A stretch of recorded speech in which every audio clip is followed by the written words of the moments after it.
លោកតាមានសាក់លើខ្លួនតើខ្ញុំអាចធ្វើទៅហ៊ានបានទេចង់កិច្ចពីទៅហ៊ានសាក់លើក្បាលលេទៅបើពេលគេហៅទៅហ៊ានហើយយើងសាក់ពេញអញ្ចឹងគេប្រាប់ថាឲ្យឈរមកដុំណាហើយគេយកអាដៃខាត់មានអាដៃមួយខាត់ឲ្យបើកទៅគេយកដៃខាត់គេចាក់អកលមកគេខាត់ហើយកែសាក់ចង់កិច្ចទៅហ៊ានគេខាត់ហើយដាក់អកលឲ្យថាផ្សារដល់ហើយគេប្រាប់ថាដល់ពេលបាក់ឈឺយកទៅហ៊ានខំប្រឹងតែចៅសាក់លឹកជាសាក់ចង់ចំមកសាក់កូនកដោសាក់កគូតសាក់ផោងគូតសាក់ក្បាលហើយសាក់អស់ដើម្បីកិច្ចកុំឲ្យទៅហ៊ាន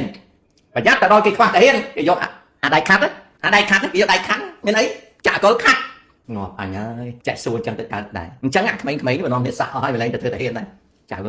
គេរៀបចំច្បាប់កំណែកងទ័ពគេមិនភ្លើឲ្យចាយបោកគេបានទេប្រយ័ត្នគេនិយាយថាអ្នកដែលសាក់ហ្នឹងត្រូវធ្វើទៅហ៊ានដោយបាច់ហាត់ទៀតមិនបាច់ហាត់ហើយបន្តទៅទៀតអ្នកសាក់ហ្នឹងធ្វើទៅហ៊ានបាច់បំពាក់ភ្លើងទេព្រោះវាសាក់ពេញខ្លួនឲ្យវាទៅឈរនៅព្រំដែនព្រៃច័ន្ទណាហើយដោះអាវបញ្ចេញសាក់វាឲ្យស្រែកចេះ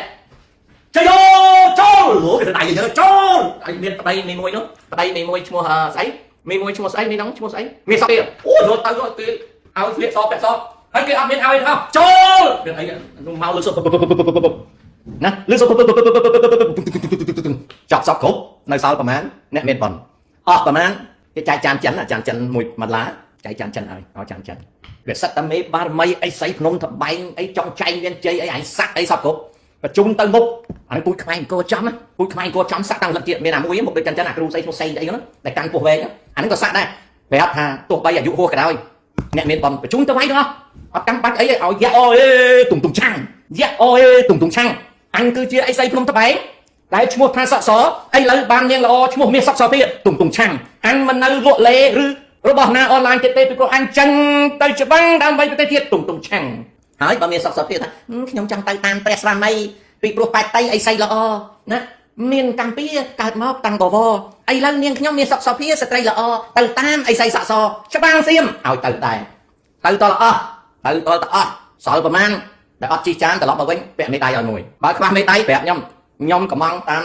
អនឡាញឲ្យយួនដំមេដៃឲ្យពាក់ឲ្យមួយនិយាយលេងទេប៉ុន្តែឲ្យយល់ណាតិចនាំនេះទៅសាក់ស្បែកអីខ្លាត់អត់គេអត់យកទៅហ៊ានប្រយ័ត្នគេឲ្យទៅហ៊ានអត់ហាត់ទេមានត្រូវហាត់អីយើងបកកាយហើយណាកំភ្លើងក៏អត់ឲ្យដែរយ៉ាអូយទុំយ៉ាអូ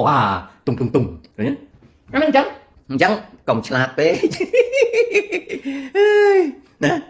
បងរ៉េតឥឡូវហ្នឹងចាយចង់ទៅមុនណាចង់ទៅមុនតាជួយសុំសម្ដេចចៅម្នាក់ឈ្មោះបងរ៉េតហ្នឹងគាត់ប្រកែកណាគាត់ដើរណាមើលអត់ឃើញទេឃើញតែដើរជើងទេប៉ុន្តែរូបពិតមើលឃើញចេះបំបាំងកាយបើសិនជាទៅព្រៃច័ន្ទជោគជ័យទៅរើបន្លាលោះចោលក៏សៀមមើលអត់ឃើញដែរចៅឯងសាក់ពេញខ្លួនហ្នឹងអញ្ចឹងតាសុំសម្ដេចឲ្យទៅមុនមិនបាច់ហាត់ទេគាត់ចេះស្រាប់ខំសាក់ទៅចៅ